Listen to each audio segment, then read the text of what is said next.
Hamas کو ختم نہیں کیا جا سکتا، اسرائیلی ایڈمرل نے بھی گھٹنے ٹیک دیے۔ اسرائیلی فوج کے ترجمان ریئر ایڈمرل ڈینیل ہیگری نے تسلیم کیا ہے کہ فلسطینی مزاحمتی تنظیم حماس ایک نظریے کا نام ہے جسے شکست نہیں دی جا سکتی۔ امریکی ٹی وی کو انٹرویو دیتے ہوئے ترجمان اسرائیلی فوج ڈینیل ہیگری کا کہنا تھا، جو بھی سمجھتا ہے کہ ہم حماس کو ختم کر دیں گے وہ غلطی پر ہے۔ حماس ایک تنظیم اور نظریے کا نام ہے جو فلسطینی عوام کے دلوں میں بستی ہے۔ ان کا کہنا تھا، یہ مسلم بھائی چارہ ہے جو خطے میں سالہ سال سے موجود ہے، جس نے حماس اور عوام کے درمیان ایک رشتہ قائم کر رکھا ہے۔ لیکن یہ ضرور کیا جا سکتا ہے کہ حماس کا کوئی متبادل لایا جائے اور عوام کو یہ احساس دلایا جائے کہ کوئی دوسری جماعت بھی ہے۔ ڈینیل ہیگری کا یہ بھی کہنا تھا کہ میں کوئی متبادل نہیں پیش کر سکتا، یہ حکومت کا کام ہے۔ فوج کا کام تو صرف احکامات پر عمل درآمد کرنا ہے، لیکن حماس کو ختم کرنے کا بیان عوام کی آنکھوں میں دھول جھونکنے جیسا ہے۔ اگر ہم نے غزہ میں کوئی متبادل نہ لایا تو حماس برقرار رہے گی۔ دوسری جانب اسرائیلی وزیراعظم بنیامین نیتن یاہو نے اسرائیلی فوج کے ترجمان کے بیان کی سختی سے تردید کرتے ہوئے حماس کو مکمل طور پر ختم کرنے کے عزم کا اعادہ کیا ہے۔ میڈیا رپورٹس کے مطابق ڈینیل ہیگری کے بیان کو اسرائیلی فوج اور حکومت کے درمیان تنازع کے طور پر لیا جا رہا ہے، جس کی ایک مثال چند روز قبل وزیراعظم بنیامین نیتن یاہو کی جانب سے اسرائیلی جنگی کابینہ کی تحلیل بھی ہے۔ ادھر اسرائیلی فوج کا کہنا ہے کہ ڈینیل ہیگری کے بیان کو غلط طریقے سے لیا جا رہا ہے اور انہوں نے واضح طور پر حماس کے خاتمے کو اسرائیلی فوج کا نظریہ قرار دے دیا ہے۔ ہم جنگ کے مقاصد کے حصول کے لیے پرعزم ہیں۔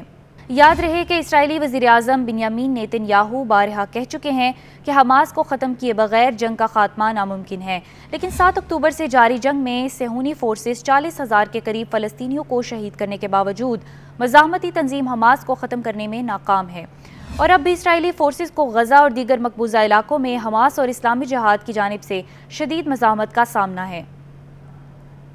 ادھر غزہ کے مکینوں کے خلاف اسرائیلی فوج کی دہشت گردی جاری ہے۔ تازہ حملوں میں مزید 24 فلسطینی شہید ہو گئے۔ میڈیا رپورٹس کے مطابق اسرائیلی فوج نے وسطی غزہ کے علاقے نصیرات اور دیر البلاح میں مہلک ہتھیاروں، ٹینکوں اور ڈرونز کے ذریعے حملے کر کے بے گھر فلسطینیوں کے خیموں کو نشانہ بنایا۔ 7 اکتوبر سے اب تک فلسطینی شہداء کی مجموعی تعداد 37,431 ہو گئی ہے، جبکہ 85,653 افراد زخمی ہوئے۔ یاد رہے کہ رفح میں 10 لاکھ پناہ گزینوں میں سے صرف 65,000 فلسطینی باقی بچے ہیں۔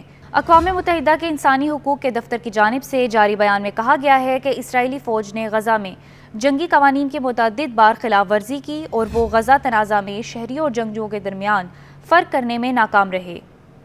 غیر ملکی خبر رساں ادارے کی رپورٹ کے مطابق اقوام متحدہ کے کمیشن آف انکوائری کے سربراہ نے اسرائیلی فوج کے اقدام کو فلسطینیوں کا قتل عام کہا۔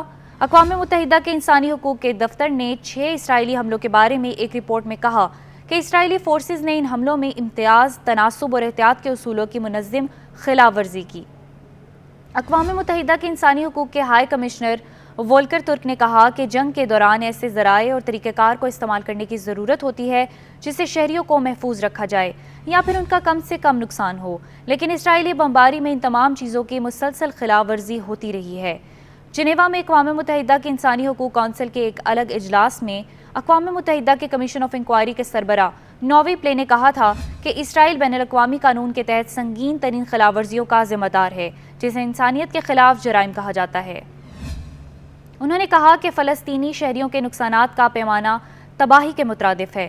ان کا کہنا تھا کہ ہم نے محسوس کیا ہے کہ غزہ میں شہریوں کی بے تحاشا ہلاکتیں اور شہری اشیاء اور بنیادی ڈھانچے کی وسیع پیمانے پر تباہی جان بوجھ کر ایک حکمت عملی کے تحت کی گئی ہے۔